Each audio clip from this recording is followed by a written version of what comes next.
महाराष्ट्रामध्ये, मुंबई महाराष्ट्रात, खास करून मुंबईत काही गोष्ट झाली की ती देशभर चालू ठेवतात हे हिंदी चॅनलवाले. हे कसले हिंदी चॅनलवाले?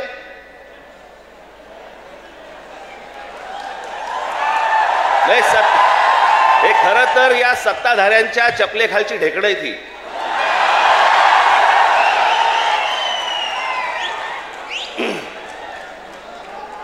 आता बघा, थोड्या वेळात बघा सुरू करतील, राज ठाकरेने उगला जहर.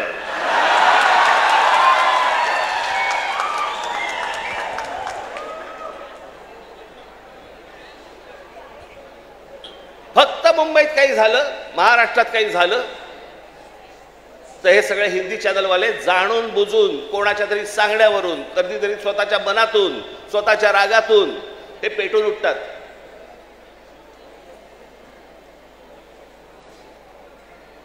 माझ्या बिहार मधले जे काही लोक आहेत, माझं त्यांनाही विचारणं आहे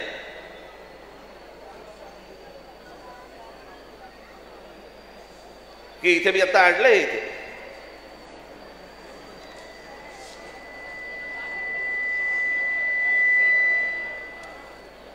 28 सप्टेंबर 2018, ऐका नीट मी काय बोलतोय.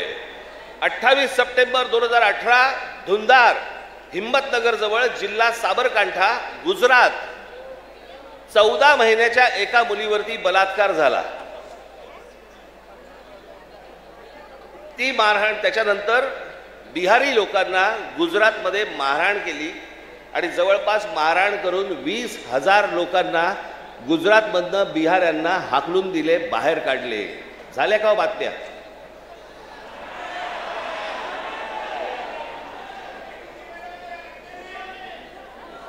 कुठेही बातम्या तुम्हाला दिसणार नाहीत. हा माणूस त्याच्यानंतर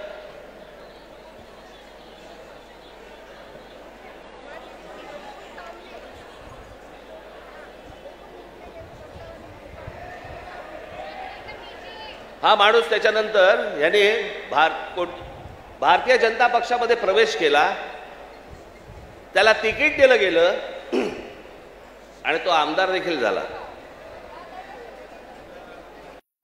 म्हणजे यांच्या राज्यामध्ये हे वाटेल ते करणार, बाहेरच्या राज्यांमधली लोक आतमध्ये घेणार नाहीत, त्यांना मारणार, हाकलून देणार. 10-20 आत्ता परत झालं, आत्ता परत गुजरातमध्ये झालं आणि बिहारी लोकांना गुजरातच्या बाहेर काढलं. झाल्या बातम्या? नाही झाल्या. इथे एका मिठाईवाल्याच्या कानफडीत बसल्यावरती देशाची बातमी भरते, देशाची.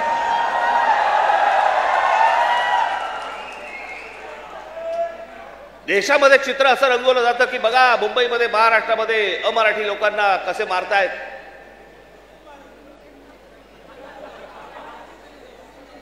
हे काय प्रकारचं राजकारण सुरू आहे देशामध्ये, आपण लक्षात घ्या.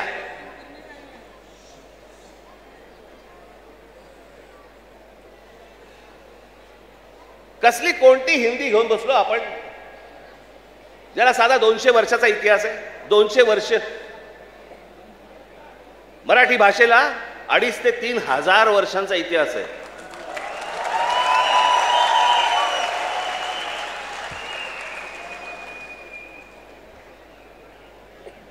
मराठी भाषेला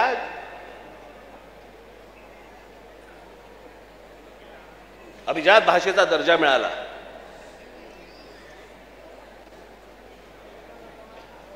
या शिवतीर्थावरती इथे मुंबईला पंतप्रधान नरेंद्र मोदींच्या समोर मी त्यांना सांगितलं होतं, माझ्या फक्त 5 गोष्टी आहेत, 5 अटी आहेत गोष्टी. त्यातली एक पहिली, मराठीला अभिजात भाषेचा दर्जा तुम्ही द्या. पंतप्रधान झाल्या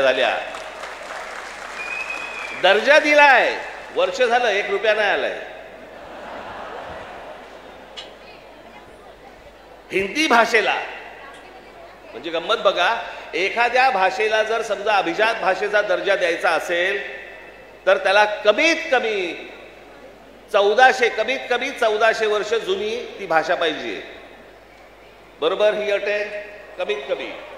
म्हणजे हिंदीला अभिजात भाषेचा दर्जा मिळायला अजून 1200 वर्ष आहेत. 1200 वर्ष आहेत आणि ती भाषा तुम्ही आमच्या लहान मुलांवरती आणि आमच्यावरती लादणार. हिंदी या भाषेमुळे हिंदी चित्रपट सृष्टीतल्या नटनट्यांचं भलं झालं, याच्या पलीकडे कोणाचं भलं झालं जरा सांगा मला. साधी गोष्ट आपण पकडूया की उत्तर प्रदेश, बिहार, मध्य प्रदेश, राजस्थान इथे हिंदी बोलली जाते. मग हे लोक उठतात आणि महाराष्ट्रामध्ये नोकरीसाठी काय येतात?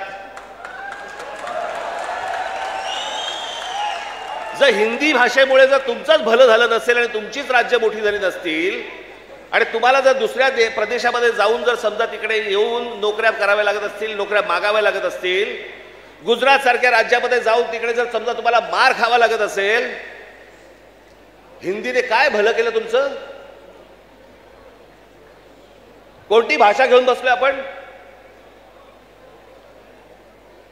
आणि त्या भाषेसाठी म्हणून महाराष्ट्राचा मुख्यमंत्री पेटलाय. मला कारणच नाही कळलं.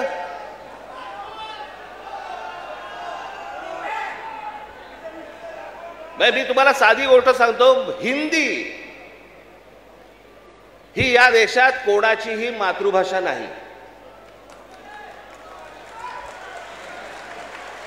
हे पहिल्यांदा सर्वांनी लक्षात घ्या. ज्याची काल परवाकडे कानफडीत मारली ना, त्याला विचार तुझी मातृभाषा कुठची?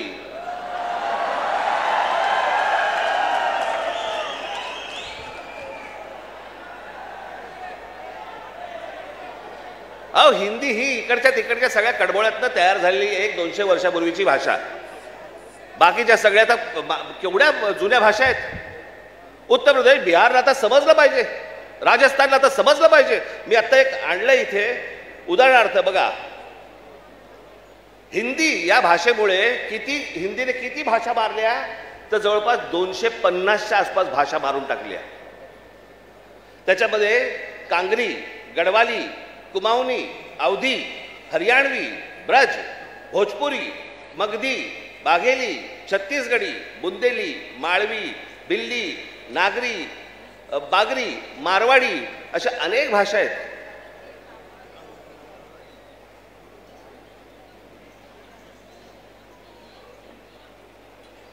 आता बिहारमध्ये ज्यांनी पहिली हिंदी ही भाषा स्वीकारली, तिथे आजही 99% लोक मातृभाषा बोलतात, हिंदी बोलत नाहीत.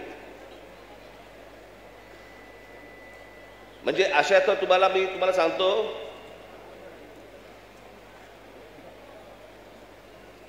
हनुमान चालीसा आहे ना, हनुमान चालीसा,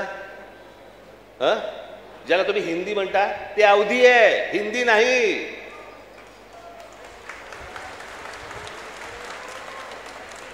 पहिल्यांदा भाषा आपण नीट समजून घेतली पाहिजे. मराठी भाषेचा आपण इतिहास नीट एकदा समजून घेतला पाहिजे. पण ह्यांना भाषेवरती यांचं प्रेम नाहीये. माझं तर सगळ्या भाषांवरती प्रेम आहे. माझा तर दावा कदाचित चुकीचा नसावा, परंतु महाराष्ट्रामधले जेवढे काही नेते आहेत त्या सगळ्यांपेक्षा हिंदी माझं बरं आहे. आणि याचं कारण माझे वडील. माझ्या वडिलांना व्याकरणासकट उत्तम मराठी तर येतच होतं, उत्तम इंग्रजी येत होतं, उत्तम हिंदी येत होतं, आणि माझ्या वडिलांना व्याकरणासकट उत्तम उर्दू येत होतं. भाषा कोणतीही वाईट नसते, कधीच वाईट नसते. जगातली कुठचीही भाषा वाईट नसते. हिंदी ही काही वाईट भाषा नव्हे. आमच्यावर लादणार असाल, नाही बोलणार जा.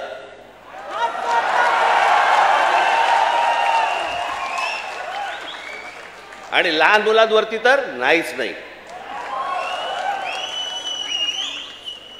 काही विषयच येत नाही या गोष्टींचा. त्यांचं राजकारण काय चालू आहे ते पहिलं बघा तुम्ही. या सगळ्या गोष्टी मी तुम्हाला आत्ताच सांगतोय. मी माझ्या पत्रामध्ये पण दिलं होतं, आम्ही हिंदू आहोत, हिंदी नव्हे.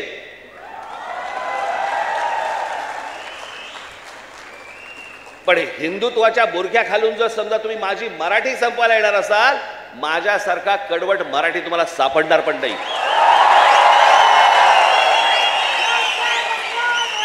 हिम्मत असेल तर हात लावून दाखवा तुम्ही.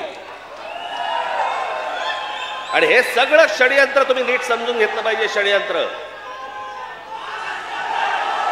मुंबईला जर हात लावायचा असेल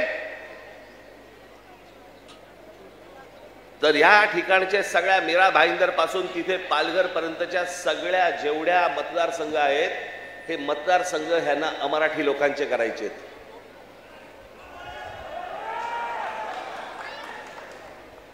मी गेले 20 वर्ष मी ओरडून ओरडून बोंबलून बोंबलून सांगतोय, ही नुसती माणसं येत नाही आहेत. हे नुसते इमारतींमध्ये माणसं येत नाही आहेत. इमारती उभ्या राहतात आणि बाहेरची माणसं येत आहेत. इमारती उभ्या राहतात आणि बाहेरची माणसं येत आहेत. नुसती माणसं नाही येत आहेत, हे मतदारसंघ बनवत आहेत. हे मतदारसंघ बनवून तुम्हाला हटवणार, तुम्हाला लांब लांब फेकून देणार. उद्या हे काय सांगणार, अरे बघा ना आमचाच खासदार, आमचेच आमदार, आमचेच नगरसेवक, आमचाच महापौर. असं करून हे मुंबईपर्यंत पोहोचणार. आणि हा अख्खाच्या अख्खा पट्टा हा सगळा गुजरातला मिळवण्यासाठीचे सगळे खटाटोप सुरू आहेत. हे आज नाही, हे पूर्वीपासून सुरू आहेत. पूर्वी त्यांनी तर जाहीररित्या सांगितलं होतं, पण आता कसं आहे, आता हे लपून छपून हळूवार पद्धतीने या सगळ्या गोष्टी सुरू आहेत. हे काय षडयंत्र हे आपण नीट ओळखा, हे समजून घ्या. हा सहज आलेला माज नाही. हे जे आज तुमच्या अंगावरती येतात आणि तुम्हाला सांगतात नाही मराठी नाही बोलणार, आम्ही नाही बोलेंगे, हा जो माज आहे ना, हा माज तिथून आलेला आहे. तिथून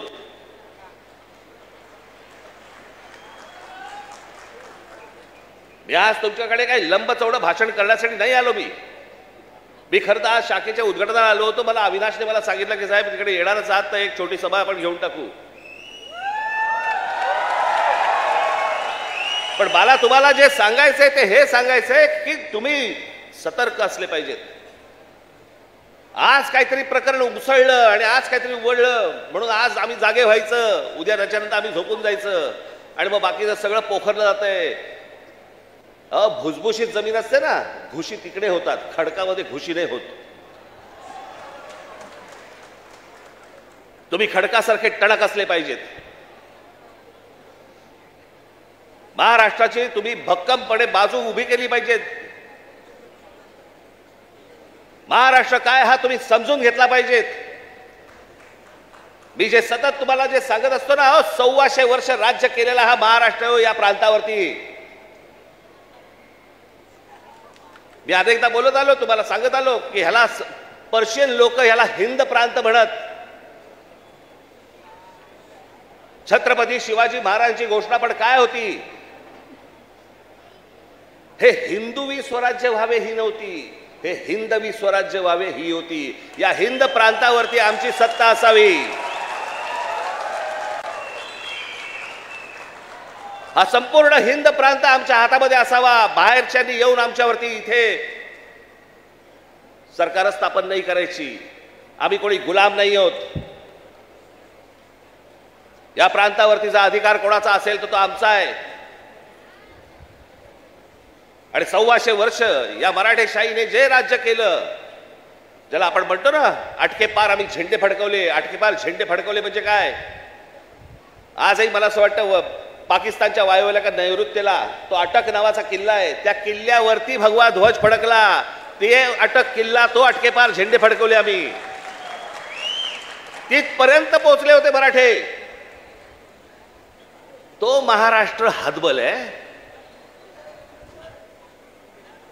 तो महाराष्ट्र यांच्यासमोर हात पसरतोय. आम्ही भिका मागायच्या आम्हाला न्याय द्या म्हणून. तुम्ही या महाराष्ट्राचे राजे, तुम्ही या महाराष्ट्राचे मालक. बाकीची माणसं बाहेरून आली, ती तुमच्यावरती रुबाब करणार आणि आम्ही हतबलतेने त्यांच्यासमोर बोलणार, अरे नाही नाही भाई साहब ऐसा मत. का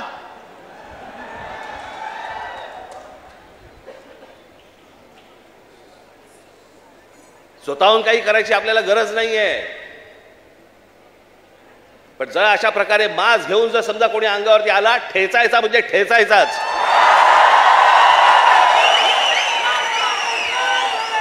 त्या दिवशी तो कोणतरी भारतीय जनता पक्षाचा एक खासदार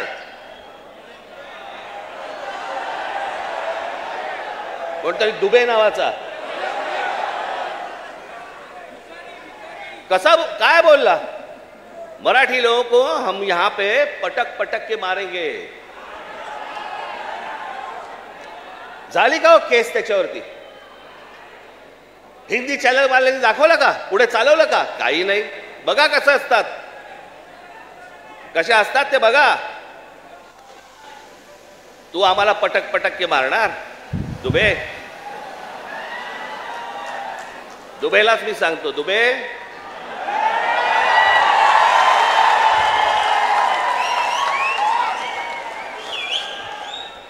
तुम मुंबई में आ जाओ.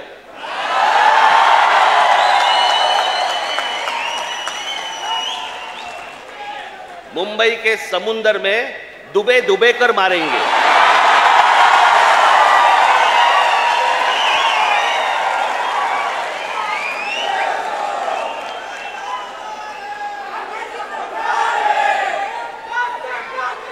त्याला हिम्मत होते बघा कशी.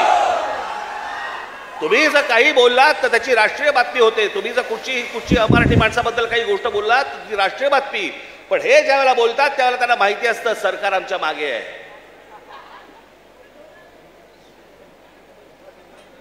कारण सरकारच जर समजा या गोष्टी इथे लादत असेल तर या लोकांची हिंमत तर वाढणारच आहे. एक गोष्ट त्या दिवशी मी सांगितली, पुन्हा एकदा सांगतो, तुमची सत्ता असेल ती लोकसभेमध्ये आणि विधान भवनामध्ये. आमची सत्ता रस्त्यावरती आहे, रस्त्यावरती. काय नाही, 56 इंचाची तुम्ही पण छाती बाहेर काढून फिरा. हा महाराष्ट्र आहे, तुमच्या बापाचा महाराष्ट्र आहे. परत कोणी जर महाराष्ट्रामध्ये वेडं वाकडं वागायचा प्रयत्न केला, माझा महाराष्ट्र सैनिक त्याचा गाल आणि त्याचा हात या सगळ्या गोष्टींची युती झाल्याशिवाय राहणार नाही.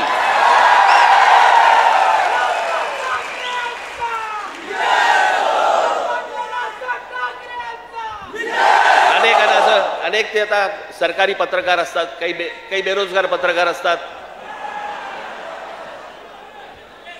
आणि मग ते बेरोजगार पत्रकार कुठच्या युट्यूब चॅनल बिनलवरती जातात आणि म्हणतात की तुम्हाला माहिती आहे की नाही,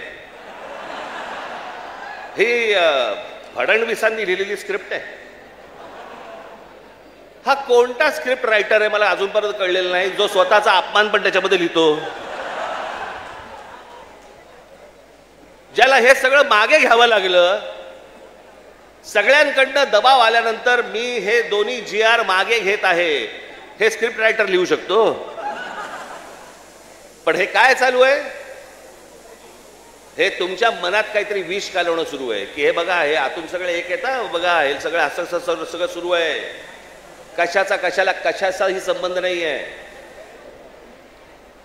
कोणाशी माझी मैत्री असो, दुश्मनी असो, काहीही असो, एक गोष्ट निश्चित सांगतो, महाराष्ट्राच्या बाबतीत, मराठी माणसाच्या बाबतीत आणि मराठी भाषेच्या बाबतीत राज ठाकरे कोणाशी तडजोड करणार नाही. याच्या आधीही केली नाही, आत्ताही केली नाही आणि पुढेही करणार नाही. मला असं वाटतं तुम्ही देखील त्याच पद्धतीने महाराष्ट्रामध्ये राहिलं पाहिजे, जगलं पाहिजे, वावरलं पाहिजे.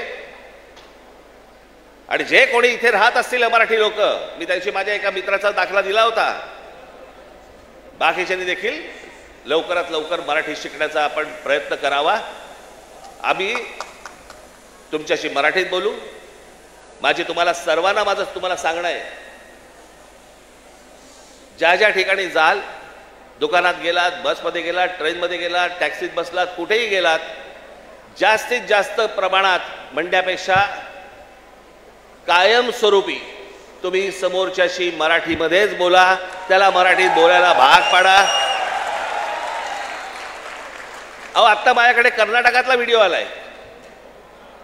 कर्नाटकामधले तो माणूस तिकडे त्या रिक्षावाल्यांना हाकलून देतोय. बातम्या नाही होणार,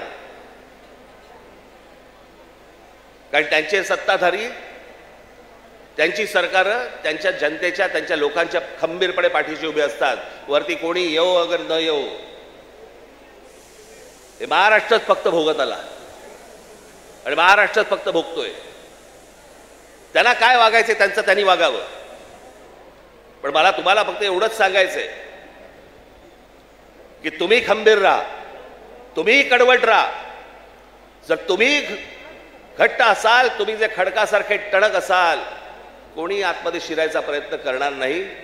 आजूबाजूला कोण येतंय, कोण राहतंय, कोण काय करतंय याच्यावरती सतर्कतेने तुमचं लक्ष असलं पाहिजे. एवढीच फक्त आज विनंती करण्यासाठी म्हणून मी आज आपल्यासमोर इथे आलो. आपण सगळेजण इतक्या मोठ्या संख्येने आलात, आपल्याला सर्वांना धन्यवाद देतो आणि फक्त एवढंच जाताना सांगेन, सतर्क राहा, सतर्क राहा, सतर्क राहा. धन्यवाद. जय हिंद, जय महाराष्ट्र.